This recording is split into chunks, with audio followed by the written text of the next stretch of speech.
آج کی جو میری ویڈیو ہے یہ ایک مافیا بھی ہے اور اس میں کچھ لوگ مجبور بھی ہیں، بکاری مافیا کے اوپر۔ آپ بڑے شہروں میں کسی چوک، کسی سگنل، کسی چوراہے پہ، گلیوں میں، بازاروں میں، بڑی مارکیٹس میں، مساجد کے باہر اور تفریح مقامات پر جہاں بھی آپ جائیں وہاں پہ آپ کو یہ جمع غفیر ملے گا۔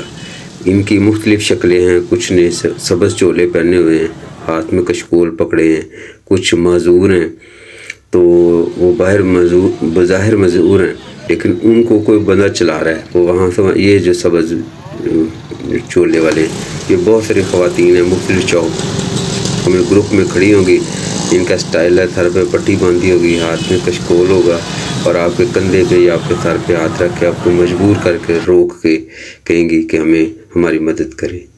اسی طرح یہ معذور لوگ ہیں، یہ واقعی اہل ہیں کہ ان کی مدد کی جائے، لیکن یہ باقاعدہ پروفیشنل لوگ ہیں جو مختلف چوکوں میں وہاں کھڑے ہوتے ہیں۔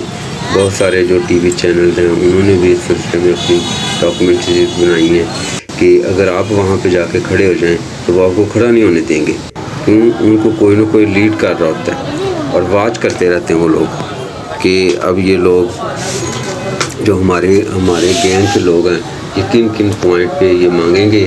اس طرح پل ہے، راوی پل ہے، پرانا پل ہے، نیا پل ہے، وہاں پہ بھی مختلف۔ اب یہ دیکھیں، یہ معذور لڑکی جو ہے اس کو میں نے تقریباً چھوٹے ہوتے سے دیکھ رہا ہوں، تو اب یہ بڑی ماشاءاللہ ہو گئی ہے لیکن اب بھی مانگ رہی ہے۔ اس کو کوئی وہاں چھوڑ جاتا ہے اور شام کو آ کے لے جاتا ہے۔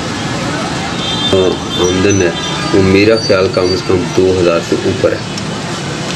تو یہ مختلف لوگ ہیں جو مختلف چوکوں میں بیٹھے ہوتے ہیں اور مانگتے ہیں، تو اللہ نے رزق کا وعدہ اپنے ذمہ لیا ہے۔ اللہ تعالیٰ نے ہر شخص کا، ہر جاندار کا، ہر دی روح کا، حتیٰ کہ وہ جو کیڑا بھی ہے جو پتھر میں ہے تو اس کا رزق اس کے ذمہ ہے۔ تو آپ سے گزارش صرف یہ ہے کہ آپ جب بھی خیر صدقہ خیرات کریں تو سب سے پہلے اپنے ارد گرد کے لوگوں کو دیکھیں، پھر جاننے والوں کو دیکھیں، محلے والوں کو، سب سے پہلے رشتہ داروں کو، پھر محلے والوں کو اور پھر دوسرے لوگوں کو۔ اور ایسے لوگوں کو آپ مت دیں جو پروفیشنل لوگ ہیں، جو مختلف چوکوں پہ، شاہراہوں پہ، تفریح مقامات پہ اور دیگر مقامات پہ آپ کو نظر آتے ہیں۔ آپ نے دیکھا ہوگا بہت سارے پولیس والے لوگوں نے بھی ان جو جعلی مانگنے والے ہیں ان کو پکڑا ہے۔ تو آپ اپنے جو صدقہ خیرات ہیں ان کا صحیح جگہ پہ استعمال ہوں، تاکہ وہ آپ کے اور آپ کے لاحقین اور یہ جو لوگ فوت ہو چکے ہیں جن کی وجہ سے آپ صدقہ کرتے ہیں تو آپ کو بھرپور نیکی ملے۔ مالک آپ سب کا حافظ ہو۔ السلام علیکم۔